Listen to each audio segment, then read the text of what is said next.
नमस्कार। Government senior secondary school Jatlana Yamunanagar की तरफ से मैं रविंद्र कुमार आप सभी को नमस्कार करता हूं। 12वीं क्लास की राजनीति विज्ञान का एक नया अध्याय और एक नया प्रश्न लेकर आपके सामने उपस्थित हुए हैं। किताब का नाम है, जिसको हमने राजनीति विज्ञान कहते हैं, स्वतंत्र भारत में राजनीति, अध्याय 3, नियोजित विकास की राजनीति। ये चैप्टर का नाम है। इसमें कई प्रश्न इम्पोर्टेंट हैं, उसमें से हम आज इसका पहला प्रश्न करेंगे। उसमें क्या क्या करेंगे?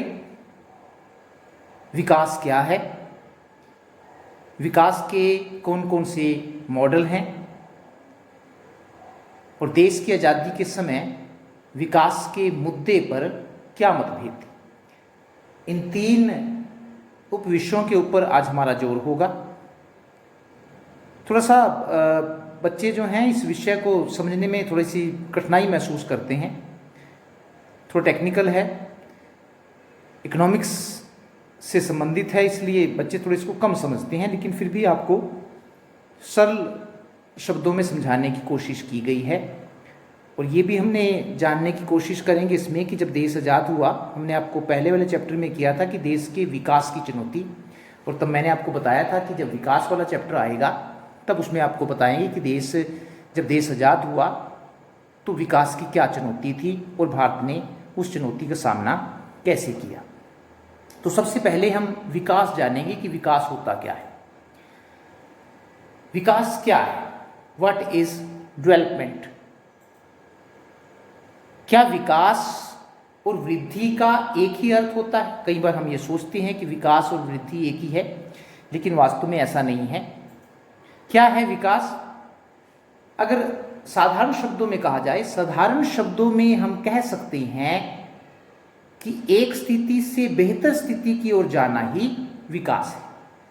इस बात को आप समझ रहे हैं कि एक स्थिति से बेहतर स्थिति की ओर जाना ही विकास है। समझ रहे होंगे। जैसे अगर हम कहते हैं कि कई बार हम कहते हैं कि दोनों को शब्दों को समझाने की कोशिश करूंगा। हम शारीरिक वृद्धि कहते हैं, शारीरिक विकास कभी नहीं कहते। मानसिक विकास कहते हैं, मानसिक वृद्धि कभी नहीं कहते। इसका मतलब है कि शारीरिक वृद्धि का मतलब है कि जब आपका आकार बढ़ता है वो वृद्धि है। उसमें सिर्फ आपका आकार बढ़ता है, लेकिन विकास में आपका चहुमुखी विकास होता है, चहुमुखी ढंग से परिवर्तन होता है। इसलिए हम उसको विकास कहते हैं कि जब आप, जैसे हम कहते हैं कि बौद्धिक विकास हो गया, इसका मतलब है कि उसको अच्छे बुरे की समझ आ गई है, तभी हम कहते हैं कि उसको बौद्धिक विकास हो गया। आर्थिक विकास, जब हम कहते हैं आर्थिक विकास हो गया है, तो इसका मतलब है कि उसके पास धन दौलत आ गई है, जिसके कारण उसका जो स्टैंडर्ड ऑफ लिविंग था, जीने का जो ढंग था, वो बदल गया।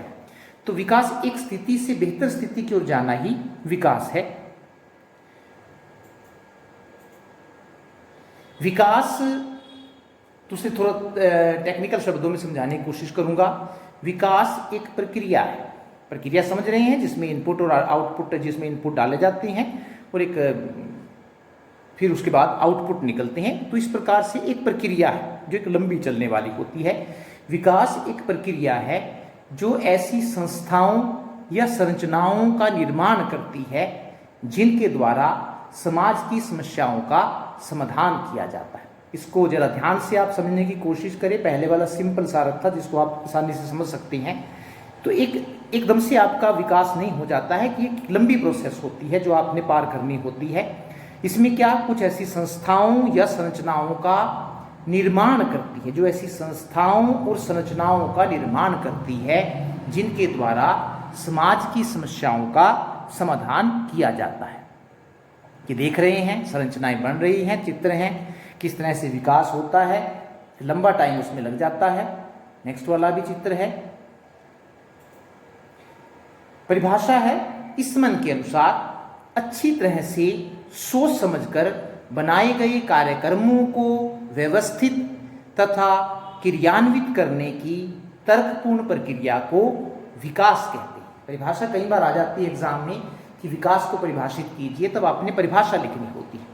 तो स्मन की एक बड़ी सुंदर परिभाषा है, अच्छी तरह से सोच समझकर बनाए गए कार्यक्रमों को, यानी कि जो आप कार्यक्रम बना रहे हैं वो अच्छी प्रकार से आपने सोच समझकर बनाए हों, ध्यान से उनको देखा है कि क्या उनके नतीजे निकलें। अच्छी तरह से सोच समझकर बनाए गए कार्यक्रमों को व्यवस्थित, सिस्टमैटिक ढंग से व्यवस्थित तथा क्रियान्वित करने की, उसको अच्छी प्रकार से जब आप क्रियान्वित करने की तर्कपूर्ण प्रक्रिया, तर्कपूर्ण का मतलब है कि आपने उसको अच्छे और बुरे के आधार पर देखना है, तर्कपूर्ण प्रक्रिया को विकास कहते हैं। विकास के लक्षण या कई बार विकास की विशेषताएं हैं, इनके आधार पर आप इस चीज को ज्यादा समझने की कोशिश करेंगे। तो पहला है, विकास की जो पहली विशेषता है वो है विकास एक परिवर्तनशील धारणा है जो समय के अनुसार बदलती रहती है। आज से 100 साल पहले विकास का कुछ अलग अर्थ निकाला जाता था और आज जो परिस्थितियां बदल गई है, टेक्निक सामने आ गई है, तो आज विकास का अलग अर्थ निकाला जाता है। तो जैसे जैसे समय बदलता रहता है वैसे वैसे विकास का अर्थ भी बदलता रहता है, वैसे वैसे विकास की धारणा भी बदलती रहती है। तो पहली उसकी जो विशेषता है, एक परिवर्तनशील धारणा, एक जैसा नहीं है कि जो पहले सोचते तो वो वैसा आज भी है, जो समय के अनुसार बदलती रहती है। 2, विकास एक बहुपक्षीय प्रक्रिया है। बहुपक्ष मतलब इसमें आपके सिर्फ एक पक्ष का विकास नहीं होता है बल्कि बहुमुखी विकास होता है। एक बहुपक्षीय प्रक्रिया है जिसमें सामाजिक, आर्थिक, राजनीतिक, शैक्षणिक भी हम लगा सकते हैं इसमें, जिसमें सामाजिक, आर्थिक, राजनीतिक विकास शामिल है। तो इसमें हम व्यक्ति का चहुमुखी विकास होता है। नंबर 3 है, विकास का तकनीक के साथ गहरा संबंध होता है। ये जरूरी है, जैसे जैसे टेक्निक बड़ी आती जाती है उसी तेज गति से विकास भी होता जाता है। तो तकनीक का विकास के साथ गहरा संबंध है। तकनीक नहीं होगी तो उसी पुराने ढर्रे से विकास होता रहेगा, जैसे जैसे तकनीक विकसित होती जाएगी विकास भी तेज गति से होगा। नंबर 4, विकास परंपराओं, अंधविश्वासों और धर्म पर आधारित न होकर तर्कशीलता पर आधारित होता है। ये नहीं है कि अगर आप पुराने धर्म, पुरानी परंपराओं को मानेंगे, अंधविश्वासों को मानेंगे तो आपका विकास, आपने देखा होगा कि जो लोग बिल्कुल पुराने ढर्रे पर चलते रहते हैं, अंधविश्वासों को मानते हैं, ये कर लेंगे वो कर लेंगे तो ऐसा हो जाएगा, बिल्कुल नहीं। कई बार आप ये सोचते हैं कि 100 रुपये का प्रसाद चढ़ा देंगे तो भगवान खुश हो जाएगा, ये अंधविश्वास है, ऐसा कभी नहीं होता है। तो तभी इसमें कहा गया कि विकास परंपराओं, पुरानी परंपराओं से जकड़े रहेंगे, नया चीज नहीं अपनाएंगे तो तब भी आपका विकास नहीं हो सकता। विकास परंपराओं, अंधविश्वासों और धर्म पर आधारित न होकर तर्कशीलता पर आधारित होता है। जब आप में समझ आ जाती है कि मेरा इस तरह से विकास होगा तो तभी आपका विकास होता है, नहीं पुराने अंधविश्वासों में पढ़कर आपका विकास कभी नहीं हो सकता है। नंबर 5, व्यवस्था, सिस्टम जिसको हम कहते हैं, जिसको व्यवस्था और स्थिरता, 2 चीजें हैं। अगर विकास करना है देश का तो उसके लिए एक व्यवस्था चाहिए। अगर व्यवस्था नहीं होगी, वहां पर अस्त व्यस्तता फैलेगी तो विकास नहीं हो सकता। और एक स्थिरता का मतलब है कि सरकार स्थिर होनी चाहिए, टूटती नहीं रहनी चाहिए, बीच बीच में गिरती नहीं रहनी चाहिए। अगर गिरती रहेगी तो जो नई सरकार आएगी वो पुरानी सरकार के कानूनों को लागू, नीतियों, कार्यक्रमों को लागू नहीं करेगी, जिससे देश का विकास नहीं होगा। तो व्यवस्था और स्थिरता विकास के लिए आवश्यक है। ये 5 विशेषताएं हैं जिनके आधार पर हम विकास को देख सकते हैं। विकास के मॉडल, कौन कौन से मॉडल हैं विकास के, ये भी जानना जरूरी है। तो विकास के मॉडल जान लेते हैं। पहला है, विकास के 2 मॉडल हैं। अगर हम देखें तो हमारे सामने जो हैं विकास के 2 मॉडल आते हैं। नंबर 1, विकास का पूंजीवादी मॉडल और एक है विकास का समाजवादी मॉडल। तो 2 मॉडल है, अगर आप समझ लें, विकास का पूंजीवादी मॉडल और विकास का समाजवादी मॉडल। इन दोनों के आधार पर हम पहले इनको जानेंगे और फिर देखेंगे कि ये मॉडल कहते क्या हैं। विकास का पूंजीवादी मॉडल ये क्या है? विकास के पूंजीवादी मॉडल को अमेरिका और यूरोप के अधिकतर देशों में अपनाया गया है। तो ये जो अमेरिका वाले, जो यूरोप के ज़्यादातर देश है, वहाँ पर इस मॉडल को अपनाया गया है देश का विकास करने के लिए। इसे बाजार अर्थव्यवस्था मॉडल के नाम से भी जाना जाता है। तो इसको बाजार अर्थव्यवस्था मॉडल भी कहते हैं। है क्या मॉडल ये? यह मॉडल इस धारणा पर आधारित है कि आर्थिक क्रियाओं में राज्य या सरकार का कोई हस्तक्षेप नहीं होना चाहिए। मतलब जो करना है व्यक्ति या निजी क्षेत्र अपने आप करेगा, राज्य या सरकार को आर्थिक क्रियाओं में कम से कम दखलंदाजी करनी चाहिए। इस धारणा पर आधारित है कि आर्थिक क्रियाओं में राज्य या सरकार का कोई हस्तक्षेप नहीं होना चाहिए, बल्कि आर्थिक क्रियाएं बाजार की शक्तियों द्वारा नियंत्रित होनी चाहिए। ये बिल्कुल साफ सुथरा मॉडल है, सीधा है कि बाजार में मांग और पूर्ति पर आधारित है, कि बाजार में सिर्फ मांग और पूर्ति का नियम चलता है। मांग ज़्यादा होगी, पूर्ति कम होगी तो चीज़ की कीमत ज़्यादा होगी। मांग कम है, पूर्ति ज़्यादा हो रही, चीज़ें ज़्यादा आ रही हैं तो कीमत कम होगी। इस मॉडल पर चलता है ये। तो ये कहता है कि सरकार को आर्थिक क्रियाओं में कोई दखलंदाजी नहीं करनी चाहिए। जो व्यक्ति जैसा चीज़ बना रहा है उसकी अगर मांग है बिकेगी, अगर उस चीज़ की मांग नहीं है तो उसकी वो चीज़ नहीं बिकेगी। तो बाजार की शक्तियों द्वारा नियंत्रित होनी चाहिए। यह मॉडल मुक्त व्यापार, खुली प्रतियोगिता समझ रहे हैं कि सबको चीज़ें बनाने का अधिकार देना चाहिए। निजीकरण, सरकारीकरण पर जोर नहीं देता है, सार्वजनिक चीज़ों पर जोर नहीं देता है, निजीकरण करने पर जोर देता है। आधुनिकरण तथा उदारीकरण का समर्थन करता है। तीनों सभी शब्दों के अलग अलग अर्थ हैं। आधुनिकरण का मतलब है कि नई तकनीक लेकर आना, उदारीकरण का मतलब है कि जो नियम हैं सरकार के उनमें ज़्यादा से ज़्यादा ढील देना। मुक्त व्यापार, जिसमें आया है एक शब्द, मुक्त व्यापार का मतलब क्या है?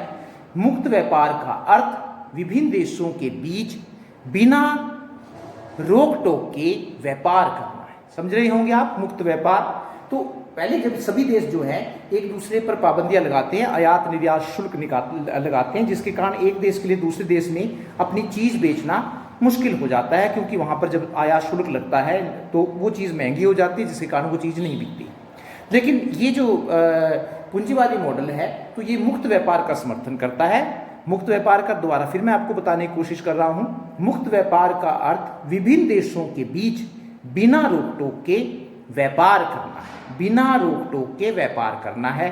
इसमें किसी भी देश द्वारा आयात निर्यात कर नहीं लगाए जाते हैं। एक देश आसानी से अपनी चीज़ें दूसरे देश में बेच सकता है, किसी भी कीमत पर बेच सकता है। आधुनिकरण, इसमें ये भी शब्द आया था। आधुनिकरण का अर्थ उद्योगों में पुरानी तकनीक के स्थान पर नई तकनीक का प्रयोग करना। इस बात को हम सभी जानते हैं कि अगर पुरानी तकनीक से उत्पादन करेंगे तो उससे लागत भी बढ़ेगी और साथ में जो वस्तु की जो क्वालिटी है, गुणवत्ता है, वो भी पूरी तरह से सही नहीं होगी। तो ये नई तकनीक पर जो हम पीछे भी पढ़ चुके हैं कि विकास का तकनीक के साथ गहरा संबंध है। जितनी बढ़िया आप तकनीक अपनाएंगे उतनी ही तेज गति से आपका विकास होगा। तो आधुनिकरण इसी बात की वकालत करता है कि उद्योगों में पुरानी तकनीक के स्थान पर नई तकनीक का प्रयोग करना है, ताकि उत्पादन लागत को घटाया जा सके। जैसे आप तकनीक अपनाएंगे तो लागत ऑटोमेटिकली अपने आप कम होती जाती है और बढ़िया किस्म का उत्पादन किया जा सके। दो बातें हैं। नेक्स्ट है विकास का समाजवादी मॉडल। अब ये भी जान लेते हैं कहाँ पर है ये। पहला हमने जाना है पूंजीवादी मॉडल जो है अमेरिका में है। इस मॉडल को भूतपूर्व सोवियत संघ, वर्तमान समय में उसको रूस कहते हैं, द्वारा अपनाया गया था। अब ये क्योंकि सोवियत संघ टूट गया है इसलिए मॉडल भी वहाँ से खत्म हो गया है। ये हम जो सेकंड वाली बुक है उसमें आपको पढ़ाएंगे। भूतपूर्व सोवियत संघ रूस द्वारा अपनाया गया था।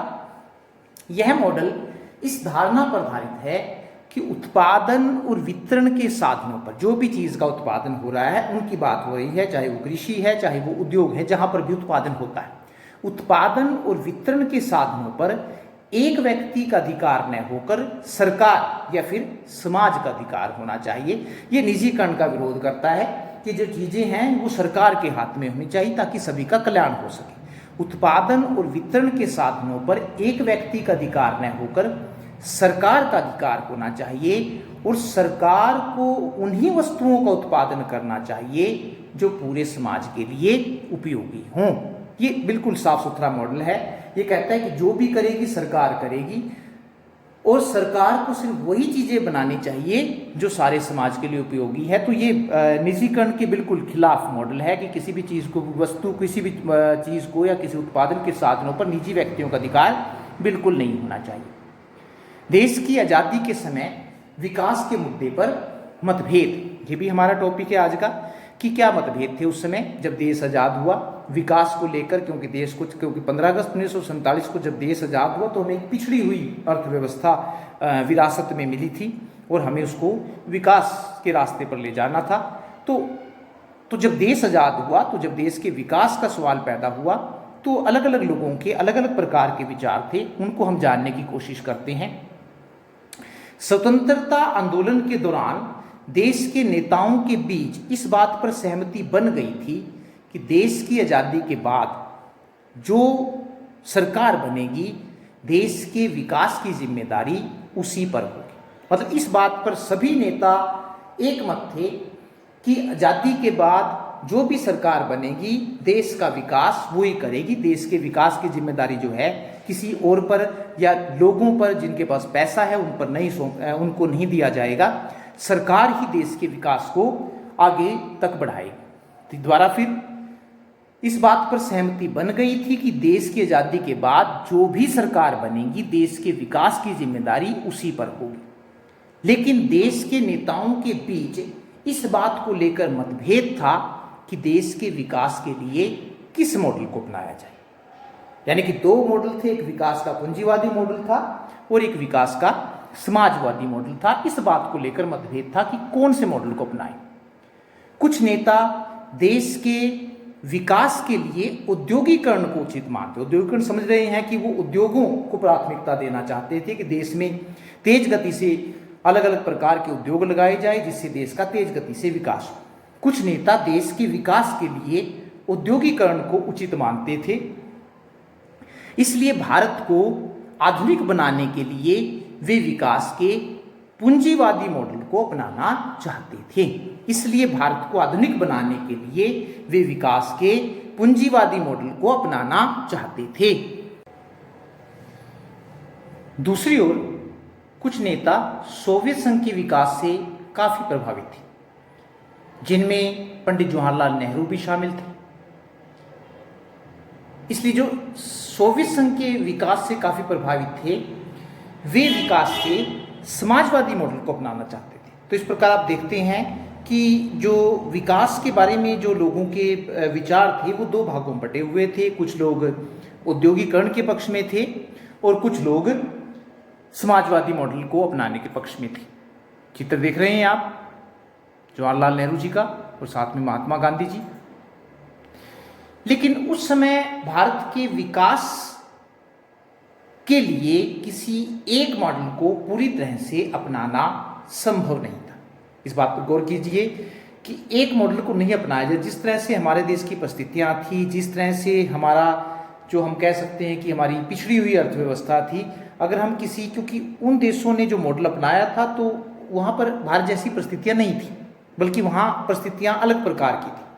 तो इसलिए भारत के लिए किसी एक मॉडल को अपनाना पूरी तरह से संभव नहीं था। क्यों संभव नहीं था वो हम आगे की स्लाइड में देखेंगे। क्योंकि यदि उस समय विकास के पूंजीवादी मॉडल को अपनाया जाता तो इसमें विकास का काम पूरी तरह से निजी हाथों में सौंप दिया जाता, जो उस समय ठीक नहीं था। क्योंकि हम पहले ही देख चुके हैं कि जो सभी नेता थे या जो सभी विचारक थे वो इस बात पर सहमत थे कि देश का जो विकास करने की जिम्मेदारी वो सरकार की होगी। और यदि हम पूंजीवादी मॉडल को अपनाते तो ये मॉडल तो अपने आप कहता है कि सारा का सारा जो काम है वो निजी हाथों द्वारा किया जाएगा। तो यदि हम पूंजीवादी मॉडल को अपनाते तो उस समय तो जो विकास का काम था वो पूरी तरह से निजी हाथों में सौंप दिया जाता, जो उस समय ठीक नहीं था। दूसरी ओर यदि विकास के समाजवादी मॉडल को अपनाया जाता तो इसमें निजी क्षेत्र को खत्म कर दिया जाता। यानी कि हम ये चाहते थे कि देश के विकास में जहाँ सार्वजनिक क्षेत्र है जितनी भूमिका वो निभाए, वहाँ निजी क्षेत्र जहाँ जहाँ पर अपनी भूमिका निभाना चाहता है वो भी अपनी भूमिका निभाए। दोनों क्षेत्रों को हम साथ लेकर चलना चाहते थे। तो हमारे देश के लिए ना पूंजीवादी मॉडल सही था बिल्कुल देश के विकास के लिए, और ना ही समाजवादी मॉडल बिल्कुल सही था। अतः स्वतंत्रता के बाद देश के विकास के लिए इन दोनों मॉडलों का मिला जुला रूप लागू किया गया, जिसे मिश्रित अर्थव्यवस्था मॉडल कहा जाता है। तो एक नया, दोनों का हमने मिलाकर एक नया मॉडल अपनाया जिसको मिश्रित अर्थव्यवस्था मॉडल कहा जाता है। क्या है ये मिश्रित अर्थव्यवस्था मॉडल? इसको भी देख लेते हैं क्या है। मिश्रित अर्थव्यवस्था मॉडल से अभिप्राय ऐसे मॉडल से है जिसमें निजी और सार्वजनिक क्षेत्र, निजी और सार्वजनिक क्षेत्र हम आपको बाद में बताएंगे कि है क्या चीज़ ये, जिसमें निजी और सार्वजनिक क्षेत्र साथ साथ काम करते हैं। अर्थात कुछ उद्योग सरकार द्वारा लगाए जाते हैं तथा कुछ उद्योग निजी व्यक्तियों द्वारा लगाए जाते हैं। बिल्कुल क्लियर आपको समझ में आ गया कि मिश्रित अर्थव्यवस्था मॉडल क्या होता है, जिसमें निजी और सार्वजनिक क्षेत्र साथ साथ काम करते हैं। निजी क्षेत्र क्या है, जिसको हम प्राइवेट सेक्टर कहते हैं। निजी क्षेत्र से अभिप्राय ऐसे क्षेत्र से है जिसमें उद्योग निजी व्यक्तियों द्वारा लगाए जाते हैं और इन उद्योगों में जो उत्पादन होता है उसका लाभ भी निजी व्यक्तियों को मिलता है। नाम से ही स्पष्ट हो रहा है, निजी मतलब निजी, किसी आदमी का, अपना का। तो जब व्यक्ति अपने आप उद्योग लगाते हैं उसको हम कहेंगे निजी क्षेत्र। इन उद्योगों में जो लाभ होता है वो लाभ भी निजी व्यक्तियों को ही मिलता है। सार्वजनिक क्षेत्र, पब्लिक सेक्टर है इसका नाम।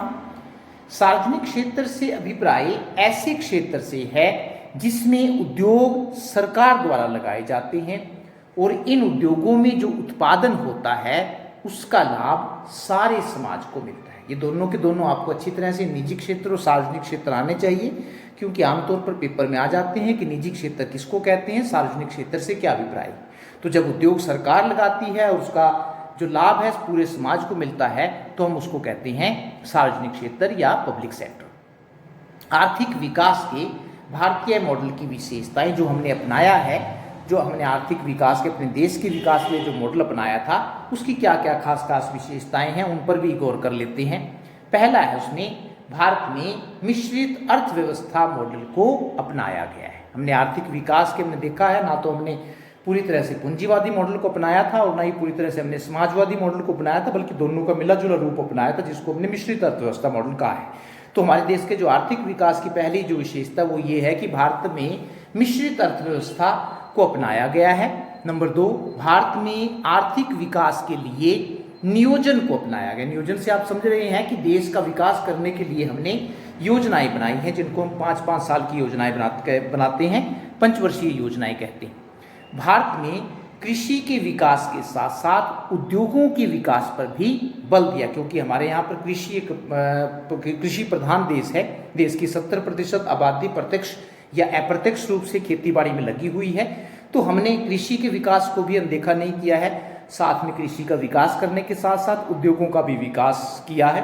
पहली पंचवर्षीय योजना आप जानते हैं वो पूरी तरह से कृषि के विकास के लिए बनाई गई थी और दूसरी पंचवर्षीय योजना उद्योगों के विकास के लिए बनाई गई थी। चौथा है, भारत में आर्थिक विकास के लिए पंचवर्षीय योजनाओं का निर्माण किया है। देश का विकास करने के लिए हमने 5-5 साल की योजनाएं बनाई हैं। तो ये है भारतीय आर्थिक विकास की कुछ विशेषताएं। धन्यवाद, थैंक यू।